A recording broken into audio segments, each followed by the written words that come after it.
ಸಖತ್ ಖಾರ ಬಣ್ಣ ಮತ್ತು ರುಚಿ ಆಚಿ ಚಿಲ್ಲಿ ಪೌಡರ್. ನಮಸ್ಕಾರ, ನಾನು ದಿವ್ಯಶ್ರೀ. ಭಾರತದ ಅದರಲ್ಲೂ ರಾಜಧಾನಿ ದೆಹಲಿಯ ವಾಯು ಮಾಲಿನ್ಯ ತಾರಕಕ್ಕೆ ಏರಿರುವ ವಿಷಯ ಜಗತ್ತಿಗೆ ಗೊತ್ತಿದೆ. ಈ ಗಂಭೀರ ಸಮಸ್ಯೆಗೆ ದೆಹಲಿ ಆಡಳಿತ ತನ್ನ ಕೈಲಾದ ಪರಿಹಾರ ಉಪಾಯಗಳನ್ನು ಕೈಗೊಂಡರೂ ಪ್ರಯೋಜನವಾಗದೆ ಪರಿಸ್ಥಿತಿ ತೀರಾ ಹದಗೆಡ್ತಾ ಇದೆ. ಈ ಹಿನ್ನೆಲೆಯಲ್ಲಿ ನೆರೆಯ ಚೀನಾ ಸಹ ಕಳವಳ ವ್ಯಕ್ತಪಡಿಸಿದ್ದು, ದೆಹಲಿಯ ವಾಯು ಮಾಲಿನ್ಯ ನಿಯಂತ್ರಿಸುವುದಕ್ಕೆ ತನ್ನದೇ ಆದ ಕೆಲವು ಟಿಪ್ಸ್ ನೀಡಿದೆ. ಸಾಂಪ್ರದಾಯಿಕವಾಗಿ ಭಾರತದ ಶತ್ರು ರಾಷ್ಟ್ರ ಅಂತ ಕರೆಸ್ಕೊಂಡ್ರೂ ಈ ವಿಷಯದಲ್ಲಿ ಭಾರತದ ನೆರವಿಗೆ ಚೀನಾ ಮುಂದಾಗಿದೆ. ಭಾರತದಲ್ಲಿನ ಚೀನಾ ರಾಯಭಾರ ಕಚೇರಿ ವಕ್ತಾರರಾದ ಯು ಜಿಂಗ್ ಅವರು ತಮ್ಮ ಎಕ್ಸ್ ಖಾತೆಯಲ್ಲಿ ಈ ಕುರಿತು ಮಾಹಿತಿ ಹಂಚಿಕೊಂಡಿದ್ದಾರೆ. ಹಿಂದೊಮ್ಮೆ ಚೀನಾ ಸಹ ಇಂತಹದ್ದೇ ವಿಷಮ ಪರಿಸ್ಥಿತಿಯನ್ನು ಎದುರಿಸಿ ಅದರಿಂದ ಈ ಚೀನಾ ಯಾವ ರೀತಿ ಪಾರಾಯಿತು ಅನ್ನೋದನ್ನು ವಿವರಿಸಿದ್ದಾರೆ. ವಾಯು ಮಾಲಿನ್ಯ ನಿಯಂತ್ರಣ ರಾತ್ರೋರಾತ್ರಿ ಆಗುವಂತಹ ಪ್ರಕ್ರಿಯೆ ಅಲ್ಲ, ಅದು ನಿಧಾನಗತಿಯ ಪ್ರಕ್ರಿಯೆ.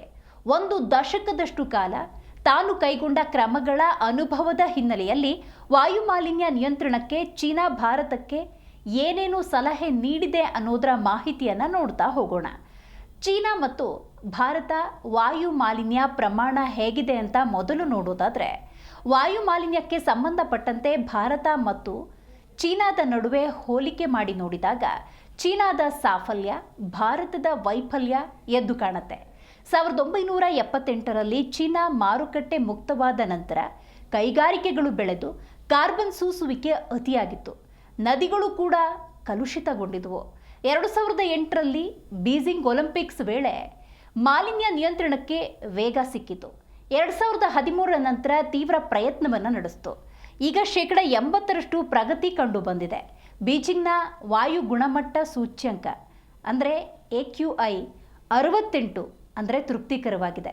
ಇದೇ ವೇಳೆ ಭಾರತದ ಮಾಲಿನ್ಯ ನಿಯಂತ್ರಣ ಮಂಡಳಿ CPCB ವಿಂಗಡಣೆಯ ಪ್ರಕಾರ ದೆಹಲಿಯ ವಾಯು ಗುಣಮಟ್ಟ 447ಕ್ಕೆ ಏರಿ ಗಂಭೀರ ಅಂತ ಅನ್ನಿಸ್ಕೊಂಡಿದೆ. ಭಾರತ ಮತ್ತು ಚೀನಾ ಕಾನೂನು ಒಂದೇ ಆದರೂ ಫಲಿತಾಂಶ ಮಾತ್ರ ಭಿನ್ನವಾಗಿದೆ. ಹೌದು, ಚೀನಾ ಮತ್ತು ಭಾರತದ ಪರಿಸರ ಕಾನೂನುಗಳಲ್ಲಿ ಅಂಥ ವ್ಯತ್ಯಾಸ ಏನಿಲ್ಲ.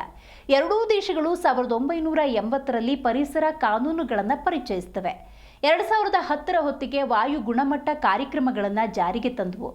ಆದರೆ ಚೀನಾ ಉತ್ತಮ ಫಲಿತಾಂಶವನ್ನು ತೋರಿಸಿದೆ.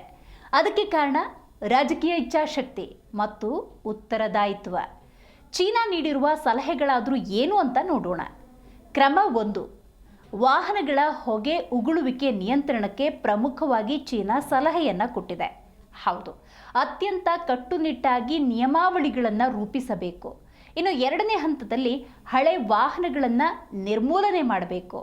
ವಾರಾಂತ್ಯಗಳಲ್ಲಿ ಕಾರುಗಳ ಓಡಾಟಕ್ಕೆ ನಿರ್ಬಂಧ ಹಾಕಬೇಕು.